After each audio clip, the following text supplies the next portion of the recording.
Welcome back from a crazy Sanhok. I can feel it in my room. The jungle is right here. It's getting hot in here.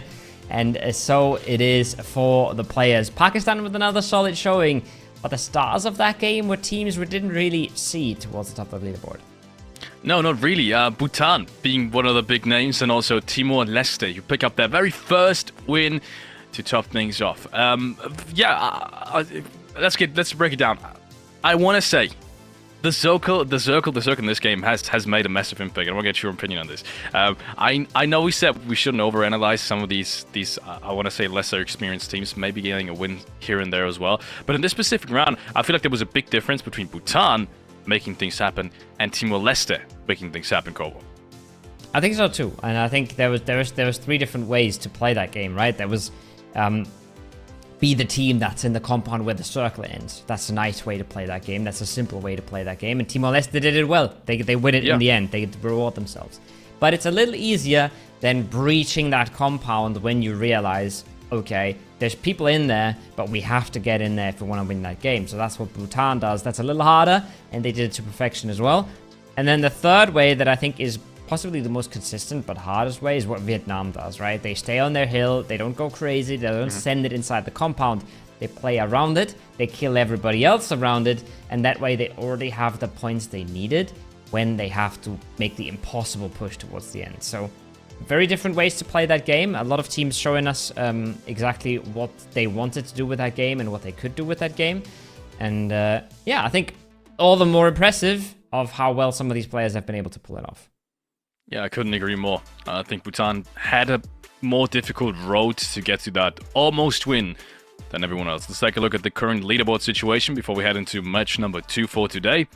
Pakistan is still topping things off, even with a not so great round, but they did get plenty of frags, and I want to highlight this. The interesting part is Pakistan and Indonesia had a skirmish, and they took out each other, but Indonesia with a much higher probability of actually taking home this win than Pakistan. Pakistan kind of salvaging this round as best as they could, and in the meanwhile destroying Indonesia's hopes of having a big one, and that's what's so huge about this. So the players from I8 making quick work of Indonesia there, and not only salvaging 2, maybe 3 points, but also destroying Indonesia's hopes, as I said. And I think that's the kind of stuff that we saw yesterday happening in some of these last games, and I think that we're going to see later on even more than what we've just seen. This very specific kind of targeting from some of these top teams in terms of third-partying other contenders for the top 3 qualification spot. Because ultimately, that's what's going to give you the win as well. If the difference between your top 4, top 3 to the rest of it is so big that you really only need to focus on holding them back, then at one point it is going to be targeting. That's the most important factor in your game. And once again, I could totally see Pakistan doing that in the last 3 rounds as well.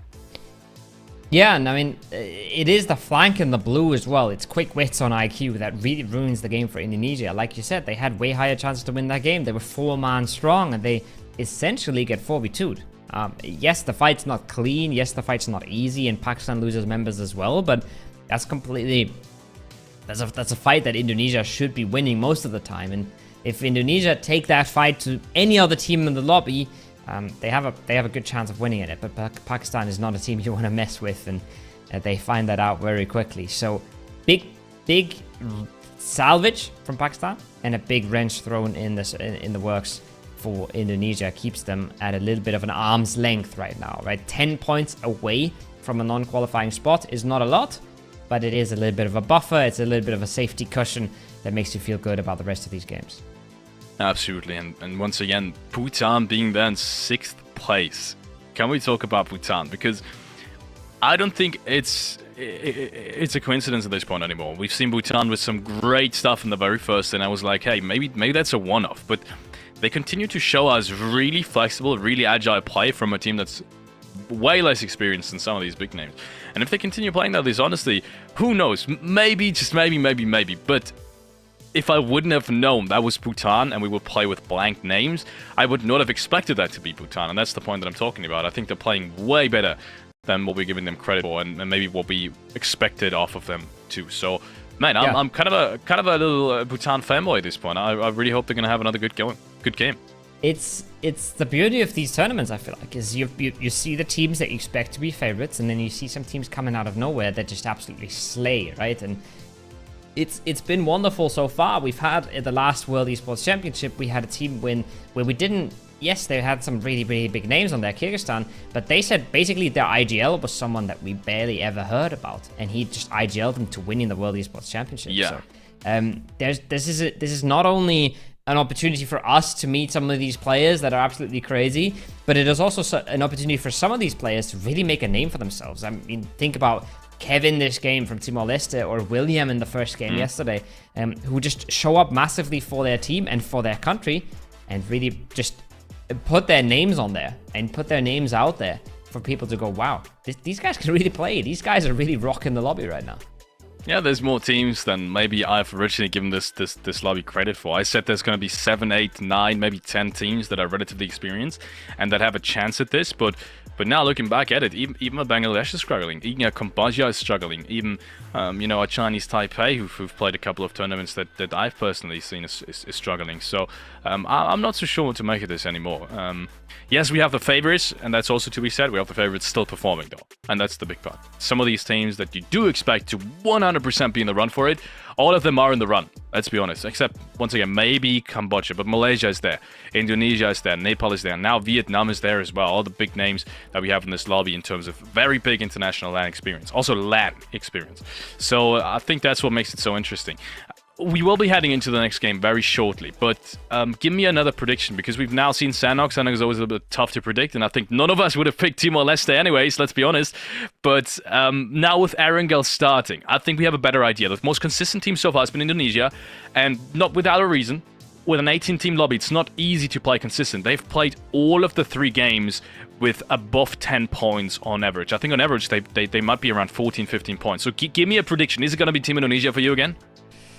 Oh, it's so hard in this lobby. It was so much easier on the last one. I felt like Bahrain was always just a solid pick to fall back on yesterday. Today, it's much, much harder. I'm thinking Pakistan is maybe not going to win this game, but they're going to get more than 4 points, and they're going to continue staying in first. That's my prediction for this ERANGEL. But who knows, man? There's so many teams, and we talk about this, right? We talk about the favorites performing. I think we're talking about 4 to 5 teams there. It is 100% guaranteed that not all of our favorites are actually going to qualify today. So it's just so hard to see who is going to make it out. And a plane's in the air. It's going straight across ERANGEL. Super fair plane path. Players could not be happy about this. Let's see what they make of it. Relatively fair plane path, to be honest. I feel like we've seen this already in some of these games, but not all of them, which in an 18-team lobby is kind of important. Actually, it's really important. We've seen what a bad plane path, kind of a military plane path, can do. If maybe 3, 4, 5 teams suddenly can't really reach their drop spot anymore. And that is usually resulting in plenty and plenty of really unfair hot jobs, or maybe skirmishes around cars. First frag, though, has gone the way of, I believe, is Cambodia. And even with this plane path, as a result, we will have casualties early on. Was that Japan losing a play? I think it was. Think so. I think it's Japan cruising on out of there, and they really have had the short end of the stick of these hot drops constantly. This is not a hot drop, it's just a struggle for vehicles, right? But remember how many times they died to Thailand yesterday? And that being said, there's Thailand again, going for another hot drop, taking the first casualty, but it's looking like a trade. Dudiko is going to come around the corner, jumping, swinging. We've seen what that man can do, but this time, he doesn't have the DBS. There's actually a DBS facing off against him, and there's 3 teams in Milta here, Felix. Yeah, 3 teams, 3 different teams. Maybe I should have held back on that prediction. Even in this one, we will have hot jobs and contests, even with this very, very open plane path, where literally everything in this map could have been traveled to. And you can tell Laos, Thailand, and I do believe that is China in the background. Hong Kong. All of them wanting to make something happen now. First frag does go the way of Thailand, though. I think it's a quick one from 2-8 Ball. We've seen take MVP positions in plenty of the matches that we've seen so far. He is one of their strongest fraggers. Good trade here as well from Secret. Not giving any kind of chance. Laos down to 1. They've not been a team to string together rounds, really. Now, hoping for a free kill. Walking towards them. Hong Kong on the other side, not looking super pretty either. But they at least have some space. I don't think they have a whole lot of vehicles in that military area. And you can see Thailand, they're not even bothered anymore. They're trying to disengage this. They're realizing we've done the work. We're not going to look for solos here. We're not going to step onto snakes. We're going to try and get out of there. And it's been a recipe that's somewhat worked for them, Felix. But again, it's hard to pull that off consistently. It's hard to get out cleanly all of the time. Yeah, almost impossible, I'd say. And especially in a situation like this, it's going to become even more troublesome to make it happen. So Laos, only one more player left alive. The hard job still hasn't been concluded, but there is still 2 more teams in there that could potentially have a say in him staying alive even further. He's got a pretty cheeky position, though. Other teams have to be careful of approaching, Tan especially, if they do want to cross this road, which they apparently don't. I think they're all in the vehicles and rotating off, which is the smart play to do. I don't even know how it happened in the first place. I think what really happened was, at least Thailand, I think we saw them do small military power originally. I think at least in the first games that we've seen the first day of group stage. So I think they kind of just missed their mark in terms of grabbing the vehicles, so they had to commit to the city. I think that is what originally happened. And the same thing goes for probably Laos and military power. So I really like what Thailand is doing. Grab the vehicles if you can and rotate off. Same time, circle is very, very far north. So all of these teams are losing quite a bunch of valuable rotation time. Bhutan's already in the midst of it. They've got to be a little bit careful, though, with the Maldives sort of surrounding them. It's not looking like Maldives are very ready for this zone yet, though. 2 players still in Severny, 2 players very split on that western side. This is where you got to be careful. The circle's on you. You got to be careful for full teams rotating into your arms and you not being ready for it because you're still trying to pick up that level 2 gear, that scope for your AR, all that sort of things. So the dangerous times for the Maldives, and I think we're now going to see them group here. It's looking like it on the map at least. Yeah, looks like it. As Bhutan is slowly but surely making their way inside as well. It is a relatively northern circle, so Bhutan has got all the options in the world. And if there is any team, I said, that I want to see now, especially underdogs, have a good game again, it is Bhutan. I think everyone out there, even if you're in Nepal and Vietnam and Indonesia fan or even Pakistani fan, you kind of do want to see underdogs have great games as well. So I think you guys are also interested in seeing Bhutan have a couple of more good games. Now the last player has been found. It is Hong Kong, China, clearing out the rest of this Milta skirmish that we've seen in the very beginning. So the solo's going to get picked up, which is also the first frag for China in this round. With a Scorpion nonetheless, flying out the window with a bit of a pistol, but it is enough. The confidence comes through. They do close that out finally, just in time before any other team can get involved. Myanmar, you can see as well, they're cruising on by, but they're not interested in this at all. As we see Bhutan land grabbing around the shooting range. Interesting position to play, not an easy position to play as you're so open to all of these hillsides around you. But a position that can really work well in this circle, especially when they're taking a little bit more around it, a little bit more information. What's going on in the bunker, what's going on in Severny. Those kind of things are crucial. And we'll see what they make of it. I like the setup so far. Yeah, it's a really good setup. Really interesting that Bhutan and Timor-Leste both have really good positions again. If it does decide to shift north, Bhutan is going to be in a prime spot. I want to see them split more. I'm not sure where their positions are at right this very second, but I feel like originally they were going for a split. And the same thing goes for Timor-Leste. This is the type of position that you play if you have a north circle, just to gamble on a north shift, because it's a winning position. No one's really going to contest it, and there's no positions all around you. So if it does decide to shift north again, that's the beauty of it. You have such a prime spot to pick the game up for almost free. And that's the same thing they kind of did in the last game. So I'm really liking their idea. It's what I used to play as an player very often. It's to grab if you can. And look, Bhutan, there's the split up and talking about. I love what they're doing. Love to see it. They got to be a little careful now. Don't overstep their mark. We have 30 seconds for this phase to close on in. And we will see where phase 2 takes us. But yeah, like you said, you either commit and gamble for a shift the shift comes to you, you're in a fantastic spot. It doesn't, well, you've played your odds, you've taken your chances, and now you have to adapt on the fly. That's the beauty of PUBG, really. How different teams can adapt on the fly is what makes or breaks them. Pakistan very, very slowly coming in towards that edge. On the southern side, as the circle's already popping. And the circle does go fairly central towards the Yasnaya side a bit. The lake's right in the middle. And that Timor-Leste position you talked about, well, they need a really good shift now if they really want to finish the game here. Yeah, this is an unfortunate shift for Timor-Leste and Bhutan, to be honest. It's a good shift for Brunei. We saw that these types of circles tend to end north of the river, and that's like half the circle already, so a lot of playing area can be ignored right now. Nepal, we haven't really seen Nepal in quite some time.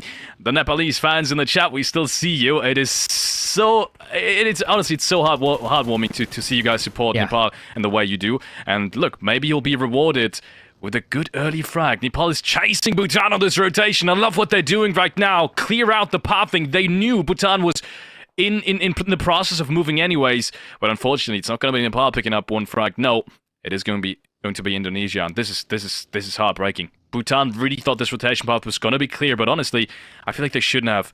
There's so many teams around this area usually that rotating path is a dangerous one to take, and they will be punished for it. They got so split up as well, right? They got so separated by all of these different vehicles coming on around them and trying to figure out where can we go, what can we do, what's taken, what's free, and it really punishes them in the end. Now, Indonesia is trying to punish a little bit. They're already walking up close with nades. They're looking to take this fight, and they might even think that they're fighting Bhutan here. They might even think they're fighting the team that they just took a member of, because there were so many different cars so spread around. But once they see there's no opening here, I'm interested to see if they will fall back from it, or if they fully commit to this fight, because I think that's a little overzealous. It's a little too crazy, probably. Yeah. I also see plenty of Timor-Leste fans in the chat. It's such a small country, a beautiful country at that, and they still have so much support. So shout out to these guys as well. We see all of you. It's so nice, and I think Timor-Leste enjoys this just as much as you guys do. And who knows, maybe with the back of your support, they can get another win. I think that's the one thing they're hoping together for this day, because I think qualification at this point is relatively unlikely. But then again, they have surprised us once. Who's to say they're not doing a second or third time? Nepal stood around the gas station. I don't think they're in such a great spot, to be honest, especially now with Indonesia right in front of them. And look at this, Indonesia is already opening up the angles. I'm not sure they know who's in front of them, but I think they can kind of guess at this point by the way they're playing. So they need to be careful. Indonesia has gotten their sights on them. Look how much space they take, and they're not being punished at all right now. This is almost circle center already. Like the north of the river is circle center. So with how much space they have, usually they would be punished for it in an 18-team lobby especially. But they're just doing it. Indonesia is taking what they want. Yeah. And it's a dangerous game they're playing, but so far it's been working out. They find the first knock there as well. And maybe that's going to allow them to go for another bit of ground. Liquid, you can see he has to fall away from it. He can't hold this anymore. He's not getting any support from the top. He was trying to take more space than they had. He was trying to gather some angles as well. But he realizes he has to fall back from it. Circle has shifted. It's gone a little bit towards the northeast, I believe. And both of these teams realize, okay, this is not the most priority position we're fighting for still. Do we stay here? Do we just disengage entirely? Both of this is possible. And we see Bhutan, or Nepal, excuse me, clearly wants to get out of here. Yeah. The question is, can he? That's the big question. Malaysia is rotating in as well through the southern side, and we said this was going to center up somewhere towards the north of the river, and it's doing it right now. Still, with this circle shift now, it doesn't become that unlikely that it's going to end somewhere closer to the river than I originally thought. But either way, they've seen this time and time again. The one shift that usually doesn't happen is a deep west shift, so all these teams, you can tell, they've already kind of prepared for it. Stabble has been taken already by Brunei, for example. Plenty of teams in Yaz. They'll have to fight each other. Pakistan, for example, which is very surprising to me. I thought Pakistan was going to play more to their strength and straight up fights in a city. Always kind of random to some degree, right? There's so many sidelines, so much stuff that can go wrong, so many variables that you can't really control. So I'm really surprised to see Kazakhstan opting for the city. I feel like they're not playing to their strength, which is individual fighting, as much as they could be if they would opt for an eastern rotation. So I'll have to wait and see how that goes. Might be an element there of where they see what's in front of them. They see there's a few teams, a few players holding on these yellow houses. Maybe this is a single fight we can eliminate, right? Or isolate, excuse me. Maybe that's what they want to be doing with this. Lamborghini from afar, trying to overwatch. Copping a few shots in that yellow building. A rare DMR moment from IQ there. And ooh, that's an Indonesia player in the water. Not looking good for Frazy there. Ay. Caught out. Instantly punished as well. And it's not looking like he's going to get up there anytime soon. His car's very overwatched, but he's also just down to no HP at all here. Yeah, almost nothing he can do. And we have a disconnect on Pakistan. Oh no, that is disastrous. They have disconnect. Maybe his phone ran out of battery. Maybe his internet went down, but he has to be back so desperately. Otherwise, Pakistan is going to be in a bit of a troublesome situation, to be more exact. And he is back. Okay, so we've seen the live reconnect and also another kill being secured, as we have all the Pakistani fans probably having a big sigh of relief, because you do not want to have Pakistan in that spot with only a 3-man. But instead, they're going to pick up 2 more frags and be in a really good spot. We see Kambodscha now rotating in towards Brunei. They have to be careful. Brunei is standing in a pretty good spot to potentially hold this up, but they are very fast split too, so maybe Kambodscha can push them away. We'll have to wait and see. I'll have to wait and see what happens on the northeast. We're watching the northwest right now. Bhutan trying to make their way on in, trying to get their teammate back up here. Cha wants to get the smoke out, wants to make sure he can get that res and potentially make it deeper into the zone. But look at that shift, Alex. It's gone hard to the south. And now, Pakistan are laughing. Now they're saying, well, why did you want us to go anywhere when we can just be sitting here taking our fight slowly, controlling our ground? There's going to be a whole lot of water around us very soon with maybe some desperate players. We can keep fishing. And if we put up a few points this game, we're just chalking another one down on the board where it's really hard to catch us. Yeah. And that's the big part. Look at the circle. At this point, I might just be the worst circle predictor ever, because apparently, usually I've got a pretty good pace for it, but this time around, it is a shift that I honestly did not see coming at all. Really at all. It is a shift that favors Pakistan massively. So for any Pakistani fan right now, get another sigh of relief, because Pakistan is in an absolutely amazing spot. They've got all 4 players alive. They've had the last player who was disconnected reconnect just in time for them not to be punished for it, and everyone else is, literally in in as much circle center as you possibly could be, in a circle that is 100% not going to enter the water, and that means it has to shift south at some point. Unless it ends inside Yaz, which is something that we've only ever seen like maybe once or twice, this is perfect, absolutely perfect for Pakistan. Thailand, on the other hand, take out a solo. Bhutan let it rip into Timor-Leste. That's Abu down. That's Kevin down to half HP, the hero of their last game. They're not looking good right now. Bandages are only on Chavo. I'm not sure where Momo is at this point. He's already making a run for it, trying to get the hell out of there. You can see the bandages not even enough to out-heal the blue. He just wants to confirm his kill. That's all he's going to get here. One more bandage. Nope. Drops out. No chance for him. Momo has made the send. He's made the dive. And he's one of the players now that Pakistan is going to look to pick up. If they have spotted his car, they're going to be looking towards him with their scopes, and they're going to hopefully pick up one more kill. So that's one thing that their position is really giving them right now. Yeah. See if it stays that way. Next circle shift is going to come in around a minute, and that means all the rest of the teams that haven't secured themselves a spot just yet, especially all the northern teams that I thought were originally in a pretty good spot, will have to fight their way in. And look at this, it's going to be really, really tough. Brunei picks another player, but they have to be careful as well. They've still got Nepal right behind them. We know how dangerous Nepal can be. We're the most experienced teams in this lobby, and Nepal wants to get in. But look at this, they will lose a player to the blue zone, unfortunately. Ajaya can't make it in, unfortunately. It's just too much. Yeah, the rotation, I guess it must have been the rotation, but just, not enough heal stuff. I guess the timing maybe could have been wrong as well, but just too many players up on that northern side in general to have an easy rotation path. Then look at this, Nepal, I think that's it. Unbelievable.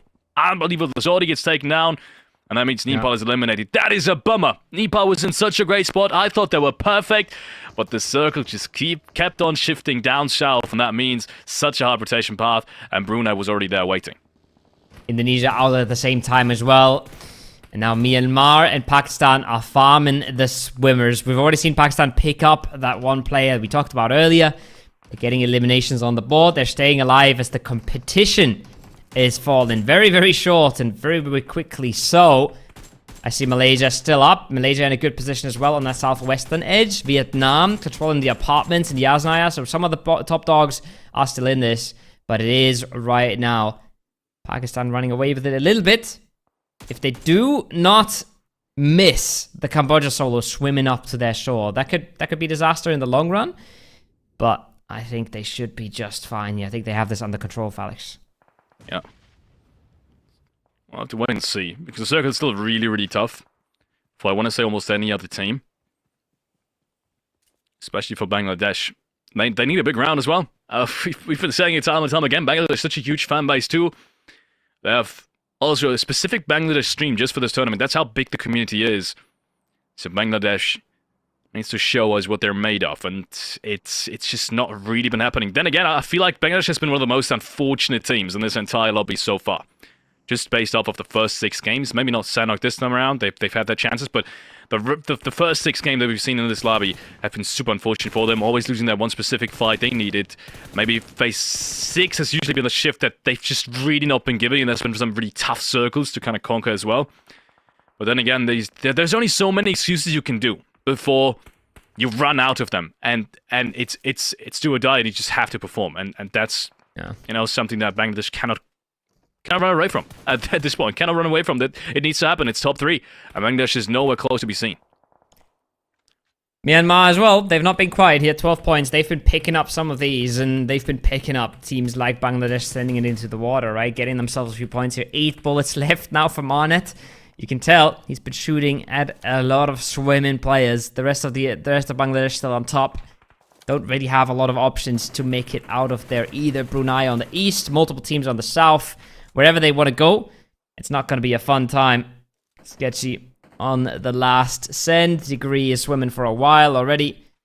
They might make it across with maybe 2 players, maybe 3, but where do they go from there? What do they play from there? You can see it's just not happening. It's just so hard, and especially when the zone closes further, especially when Brunei can't be overpeaked from the top anymore, teams like Myanmar will be able to just walk out of their buildings and absolutely wreak havoc. Yeah. I'm interested to see if Myanmar or if Pakistan go out of this one with more frags being secured, because honestly, I think both of them have really good shots and really good sight lines, but so does Malaysia. So everyone's kind of trying to gather these frags on the edges, and everyone has to compete for the same amount of frags as well. So at the moment, it looks like it's only really Sri Lanka that are possible to be shot at from all 3 teams.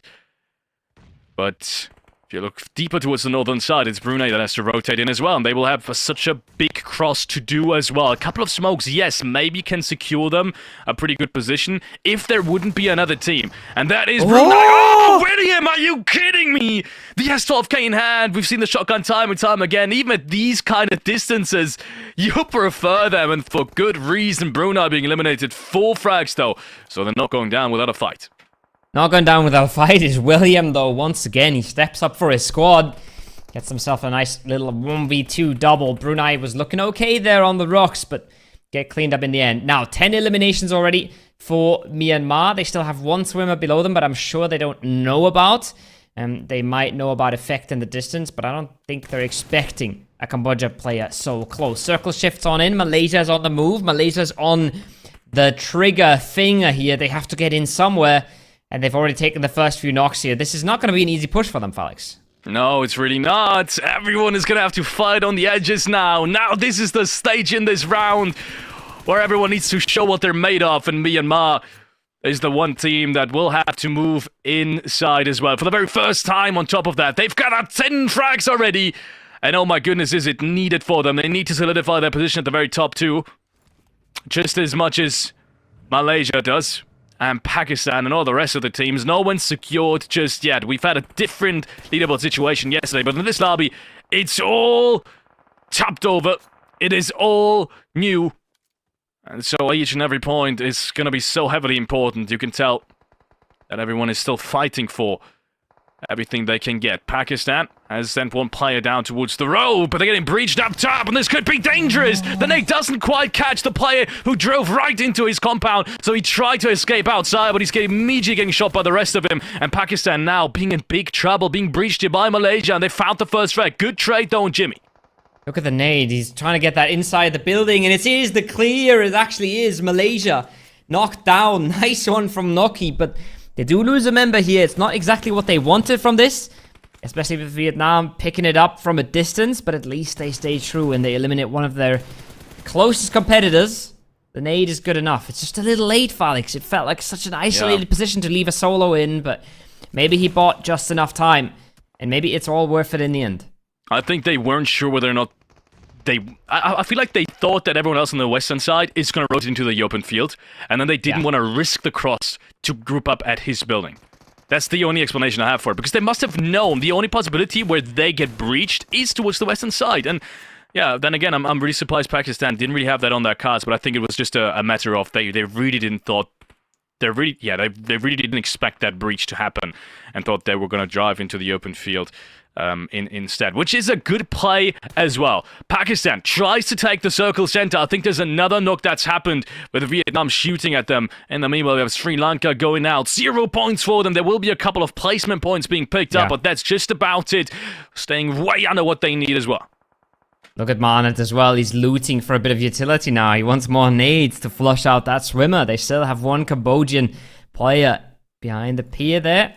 They were looking for him for a while now. I think they're aware, but they also want to take out whenever they can. They want to take out some of Pakistan there. They want to make sure that they can move down from their hill when they have to. First things first, though, you do your homework, you collect your kill points, and that's what they're trying to do right now. This is costing them a lot of time, Felix, but it's gotten them so many points already. These nades, they're hard to land.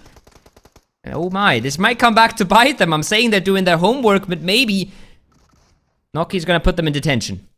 Yeah, maybe, just maybe. Nade comes on flying through. Maybe another one at the exact same position could do the job. Remember, none of his teammates are really close by, and Pakistan is the only team currently in the safe zone. And I think the way Myanmar is playing it is perfect. They're isolating everyone else from shooting at them. They're kind of staying on this northern downhill slope, and that's perfect. The only real reason they don't have everyone there already breaching the last Pakistani player is that they can have a free look at everyone else moving in. So why take the position just now? You have the time to deny everyone else that's inside the city. So that's Thailand and Vietnam from moving in. So there's no reason for you to take position inside the safe zone if you can hinder everyone else and potentially have more kills than you know by just moving in straight up. And I think that's what they're doing. So great stuff coming out from Myanmar as well.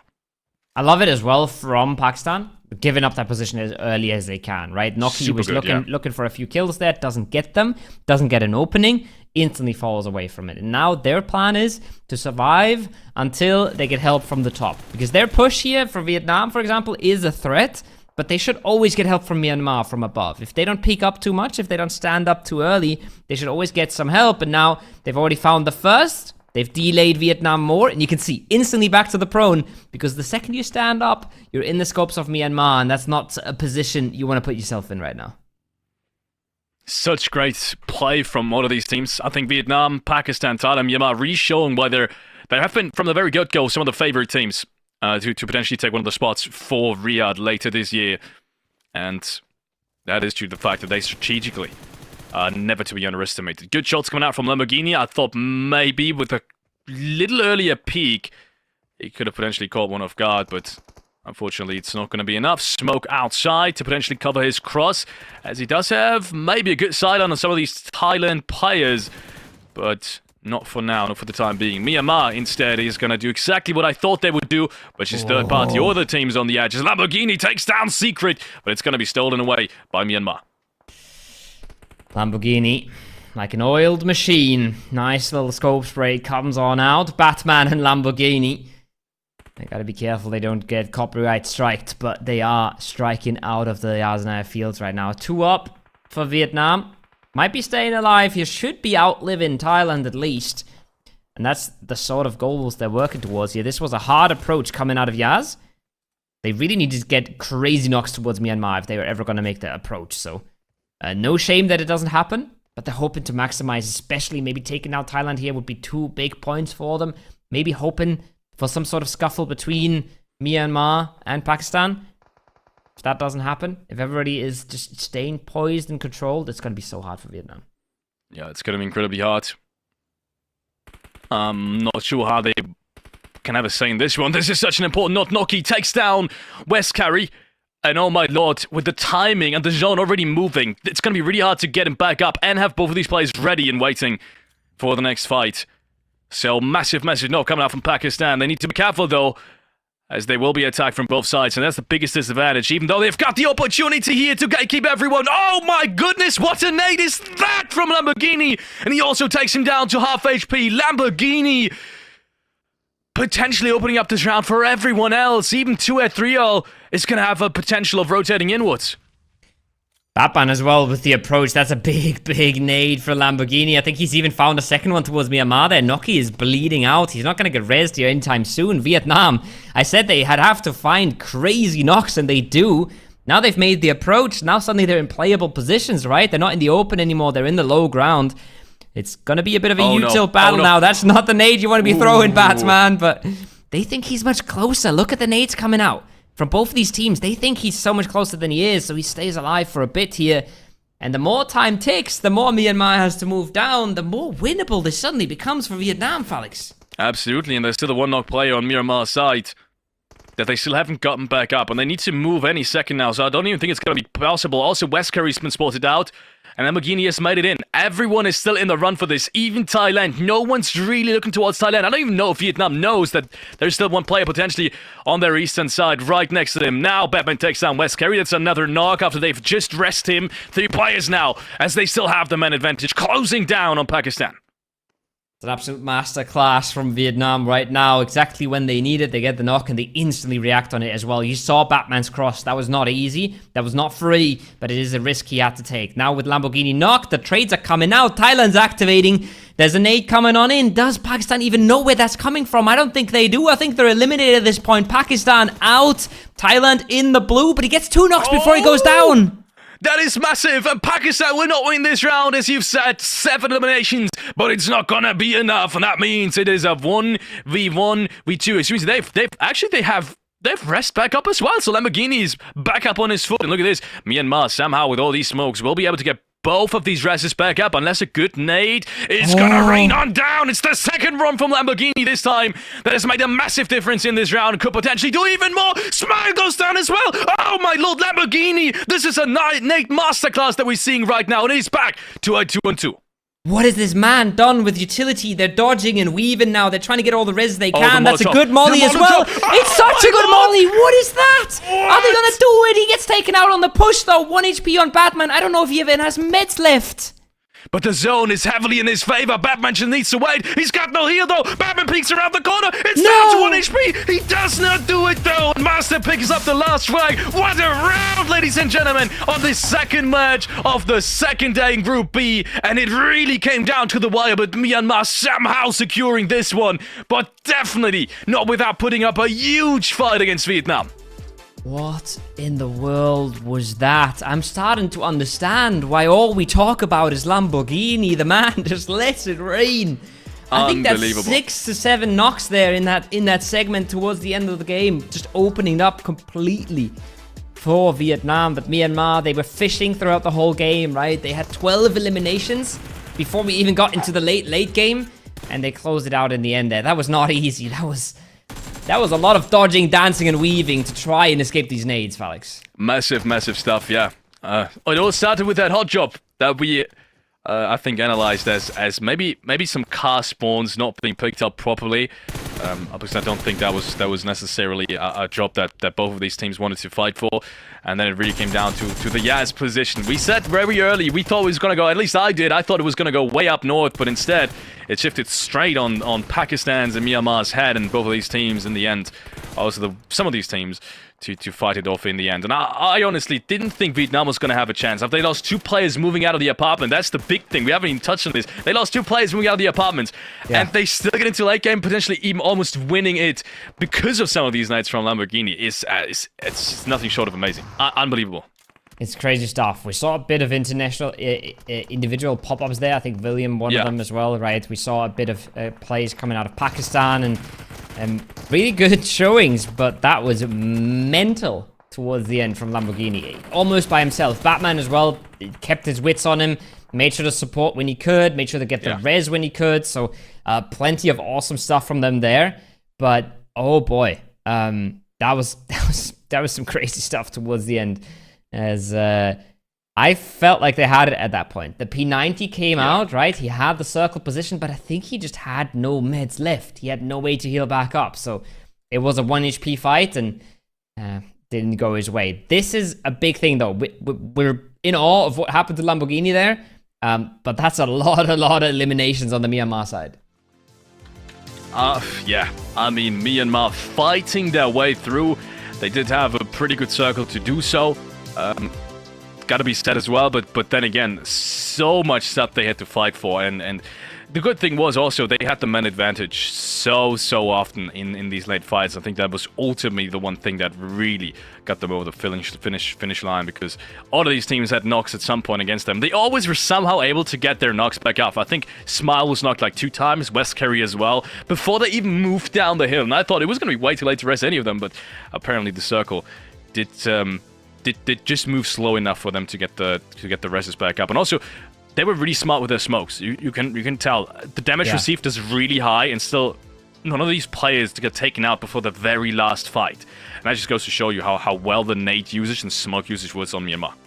Yeah, absolutely. And to overcome all these obstacles, especially the Thailand solo that we mentioned, right? That's almost just tearing their big game apart. The hold was very good from Pakistan. There were some crazy knocks coming out from both Pakistan and Vietnam, but they stayed throughout that, and 28 points is insane to put on the board for yourself. Thailand, you can't forget, with the 5 placement points that they snake to, they get themselves a 13-point game here as well, so they actually get away with more than Vietnam did here. It felt crazy what Vietnam was doing, but Thailand actually get away with more points here. 28. Kovo, 28 points. Thailand, 13. Vietnam, 11. These are all runner-ups. This is going to shake up the leaderboard massively. But the one team that's been consistently doing points, despite being at the very top, is Pakistan. 11 points again. But also Malaysia. We have 5 teams in the top 5 in this game with such a tough circle that really heavily favored all the teams that got centralized positions early on, even though they weren't necessarily the best positions, but they had centralized positions. Even though that happened, it was exclusively top teams that made it that far. And this is so interesting. It's going to make that difference to catching up towards the top 3, top 4, top 5 even bigger. I'm so interested to see this now. Nepal was the one team. This is even more interesting. Nepal was the only team out of the top teams that did points last game, and now they're the only team not doing points in this game. So interesting, and that's gonna even further decrease the distance between all the top teams and the run-ups. Yeah, I think there's one clear pattern here, and it's Pakistan just being consistent every single time, right? Smokes and nades were a big story there in the late game. Lots of them thrown. A few blue zone deaths at this time, so it's only 67 eliminations. But yeah, it's Pakistan that has been consistent throughout today. Malaysia throughout the whole tournament, but Malaysia was not to be found in match 1, right? And now Nepal and Indonesia are not to be found in match number 2. So it is going to be interesting to see what that does to the leaderboard. 6 eliminations and 870 damage for one Thailand solo. One player was all they needed to top both those standings. Yeah, Lamborghini, 8 knocks in this game. Very unfortunate. Also for me, he's the MVP. Very unfortunate that he couldn't finish more of them. I think we're going to have to wait and see how many frags he really did. Match MVP, it's going to be 2 at 3 although. Wow, okay. I have a little bit something to say about this. I don't necessarily agree, but he is going to be the MVP with a total of 6 eliminations. No assists, no headshots. I think Lamborghini is going to... Yeah, I think Lamborghini is going to have something to say about this after this one. Lamborghini might have something to say about this, but his biggest fan is here casting the event, so I'm sure it's fine. I'm sure it's fine. I'm sure he's spoken for. It's also a super interesting thing, right? 3 of Myanmar are knocked towards the end. None of them bleed out. None of them actually go towards kills for Vietnam. I think, or maybe one of them it did bleed out in the end, but they get robbed of a lot of their knocks there in the very end, and that makes the game look so much worse on paper than it felt for them at the time. So the big point gatherers are going to be West Kerry and Bullet Evo, but we all know what you're fantasizing about in that game. Yeah. Yeah, I don't even need to add anything more to that statement. Myanmar 18 eliminations, 8 against the one from Thailand. 16 to 5 assists and 2.7k damage being done by Myanmar. Myanmar having a huge round. And I think there's nothing else we really have to, once again, add towards that. Yeah. It's what they've been waiting for. It's what every fan has been waiting for as well. And on the standings, which is the one thing we were all waiting for at this point, on the standings, we're going to see that. Overall standings, ladies and gentlemen. Oh my goodness, it is so close. Be reminded, top 3 goes to Riyadh for the World Esports Championships at the end of this year. And so far, maybe with this game, even 6, maybe 7 teams are in absolute reach now. 72 points is the drop-off as it currently stands. I say everyone up to Bhutan is firmly in reach at this point, right? The qualifying threshold is 72 points. We have 4 more matches to go. And with Nepal and Indonesia not doing a whole lot, that makes this all so much easier for the teams below them. But the main story for me as well is not just the runner-ups, it's also Pakistan and it's also Malaysia staying in this and really holding people at arm's length, especially Pakistan now. They are 14 points away from third. That is a big bunch of points to catch up. If they continue playing like this, play slow, play their edge, play together, they just need their 4 or 5 points a game and they should be just fine, right? So I think what they're doing is working out beautifully and they don't have to go mental. They don't have to go win every game at this point. Yeah, they don't need to anymore. You said it perfectly. Brunei, clearing up that northern edge. I felt like they would have had a good chance of winning if Phase 4, Phase 5 would have shifted north, but it did go south. Unfortunately for them, that means almost no chance of moving inward. But they did the correct play. Grab as many eliminations as you can, so they will be standing with 34 points at the moment on that second page. Bangladesh still very much underperforming. Same goes for Cambodia with 31 and 28. And these are both of the teams that I really want to see pick it up now. Sure, qualification maybe is out of reach. Let's be honest, qualification is going to be out of reach. We only have 4 more matches to go. But you're not only fighting for qualification, you're fighting to represent your nation, your country. Such a long way now. You already had to make it through qualifications in your own individual region. So at this point, make the best of it. Right? There's no reason now not to still go for all of these wins, despite not potentially making it to Riyadh. So I really want to see them. Perform. We want to see them perform. We want to see what the rest of the day has in store. But we are going to head to a very short break until we bring you 2 more Erangels in game number 3 and 4 of the day. So don't go anywhere. We'll be back in just a few minutes.